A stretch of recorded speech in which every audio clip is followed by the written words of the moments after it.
السلام عليكم ورحمة الله على قناة لمسات أنثى. اليوم سنقوم بطريقة طبخ اللفت، وهي أكلة تونسية من ولاية المهدية. أول حاجة يجب تحضير الفول، نعبيه نصف برمة من الماء ونشق الفول من فوق باش يطيب.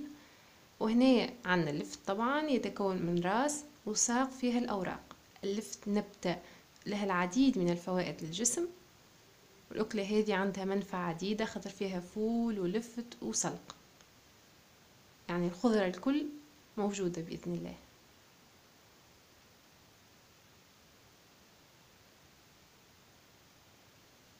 السلق لازمنا ربطتين تقريبا سلق، والأوراق متاع اللفت هذه الخضرة اللي من بعد باش نقطعها.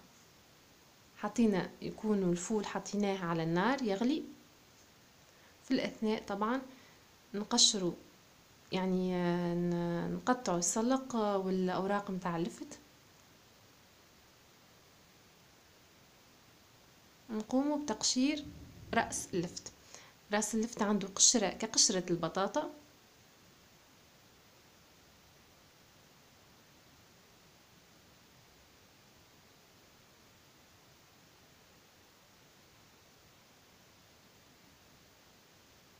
الأكلة هذه عندها العديد من الخطوات، التعب شوية أما في الآخر نتيجة رائعة بإذن الله.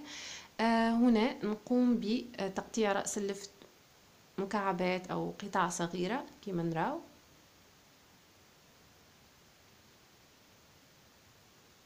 كمية اللفت هذه يعني ربطة لفت لأشخاص 6 أشخاص تقريبا، فطور وعشاء،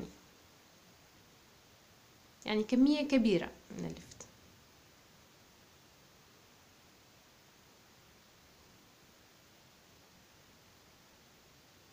هذه الأكلة تساعدنا طبعا على مقاومة البرد متاع الشتاء خاصة في هذه الأيام،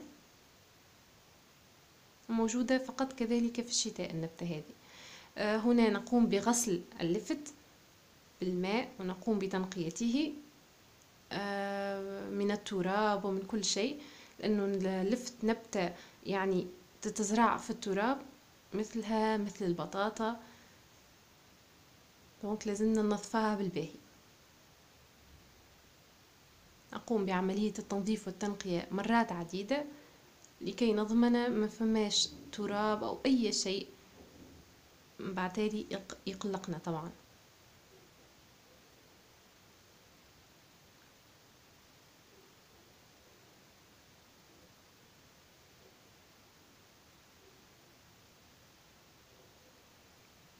بعدين نرميو اللفت، نقيوه نسقطروه من الماء ونرميوه في البرمة اللي فيها الفول اللي يغلي.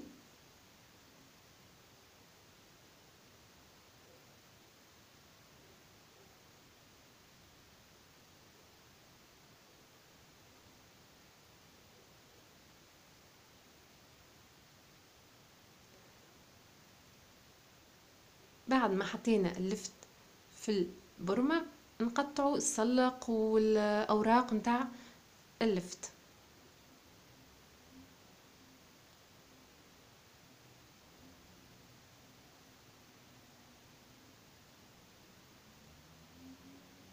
بعد ما كملنا التقطيع نسقطروا الخضر من الماء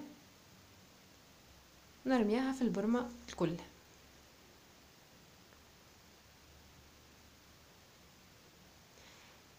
هذه الأكلة عندها فايدتين صحيتين. الفايدة الأولى أنه تحتوي على العديد من الخضروات اللي فيها منافع للجسم طبعا، والفائدة الثانية أنه ما نقوموش بتقلية بالتقلية، يعني كل شيء يتصمت بالأول، كل شيء صحي في الأول.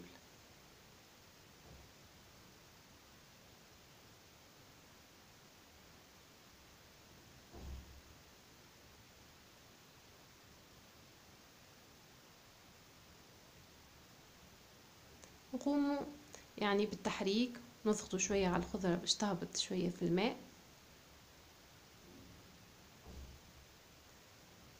طبعا نقوم توا نغطياها ونقوم بتحضير الصوص مكوناتها 4 فصوص ثوم نرفسوهم،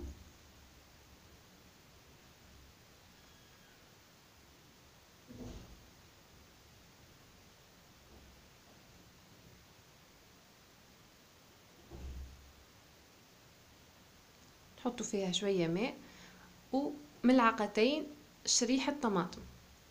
يعني فماش منزل تونسي ما عندوش شريحة طماطم لأنها من العولة طبعا.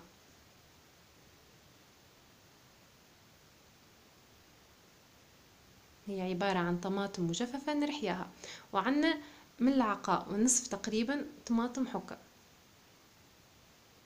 طماطم معلبة.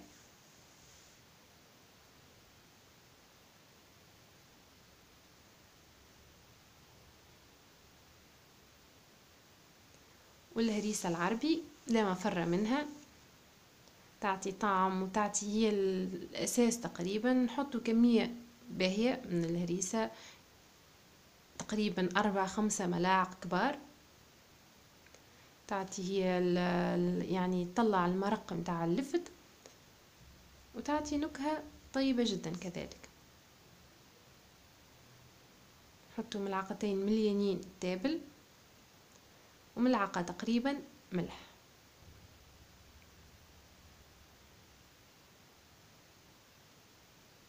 أكيد نقوم بتحريك مكونات الصوص باش تندمج مع بعضها.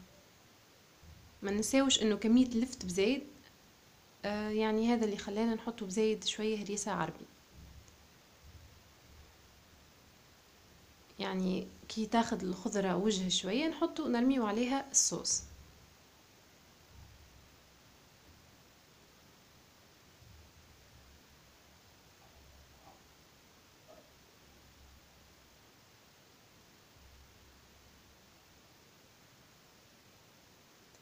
وطبعا أقل من نصف بشوية كمية الصوص نحطه زيت زيتون.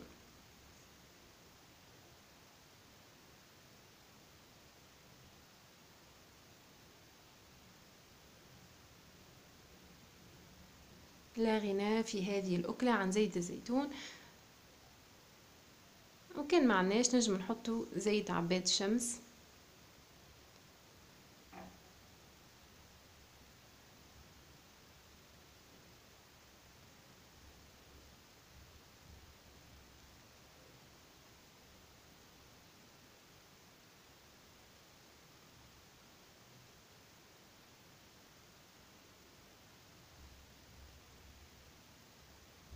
نحرك ونقوم بتقليب الباهي باش تدخل الصوص في الخضرة وتندمج مع بعضها.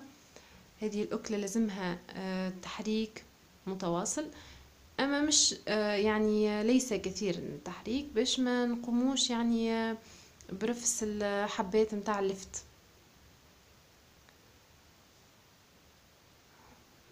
هنا اللفت أصبح جاهز، جميل جدا ورائع، يحتوي على العديد من المنافع. المرأة يمكن تنجم تاكله بالخبز، تنجم تاكله من غير خبز يعني تاكله بالمغرفة، وفيه الفول يعني مش لازم اللحم أو البيض. الفول يعوض مصدر البروتينات. والرجاء الاشتراك في القناة، وشكرا.